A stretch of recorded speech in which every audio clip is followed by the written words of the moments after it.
Yes. What we have here is four well-dressed fursuiters sitting together at a vacation resort. Of course, that is the Headless Lounge. Ah, passable. This is very passable. Nothing like a good glass of Dom Perignon. You got that right, Obadiah. Who'd have thought 30 years ago we'd all be sitting here drinking Dom Perignon champagne? Aye, in them days we'd be glad to have a price of a cup of Gatorade. A cup of warm Gatorade. Without electrolytes or sugar. Or Gatorade. In a filthy, cracked plastic cup. We never used to have a cup. We used to drink out of a rolled-up newspaper.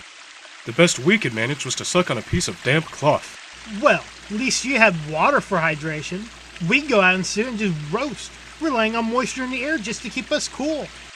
Air? That's grand. We wished for air to flow into our suits. Ours had no openings at all for air to come in. Ah, true. At least your costumes were light. Mine was heavy and made from shag carpet, so it was like an oven inside. Sounds comfy, that. Mine had a heater in it just to circulate the air inside. If I didn't get over 150 degrees inside and I passed out, I felt like I left everyone down. But we were happy in those days, though, seeing as those furcons were so small and poor. Aye, because we were poor. My old conchair used to say to me, money doesn't buy you happiness. He was right. I was happier then and I had nothing.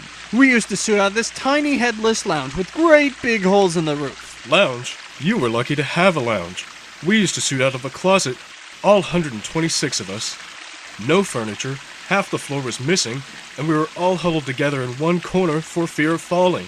You were lucky to even have a closet. We used to have to get into suit in a draped-up corridor. Oh, we used to dream to suit out of a corridor. Would have been a palace to us. We used to change into costume in an old water tank on a rubbish heap. We had to work around every morning by having a load of rotting fish dumped all over us. Lounge? Well, when I say lounge, it was only a hole in the ground covered by a piece of tarp, but it was a lounge to us. We were kicked out from our hole in the ground for the artist's alley. We had to go and suit out of the lake. You were lucky to have a lake. There were 160 of us working out of a small shoebox in the middle of the Con Hotel parking lot. Cardboard box? Aye. You were lucky. We had to, for 3 conventions, had to suit out of a brown paper bag in a septic tank. We used to have to suit up at 6 o'clock in the morning, clean the bag, filter our own water, go to work, setting up the con, and breaking it down for 14 hours a day. When we got done, our conchair would thrash us to sleep with his belt. Luxury.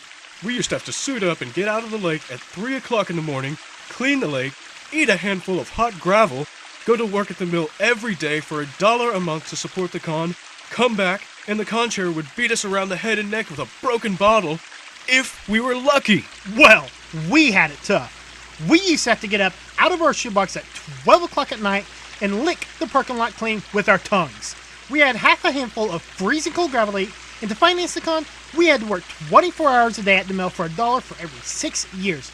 And when we got home, our conchair would slice us in two with a butter knife. Right. I had to get up in the morning at 10 o'clock at night, half an hour before I went to bed, eat a lump of cold poison, work 29 hours a day down at the mill, and pay all the travel expenses for the conchair to travel around the world. And when we got home, our conchair would kill us and dance about on our graves singing hallelujah.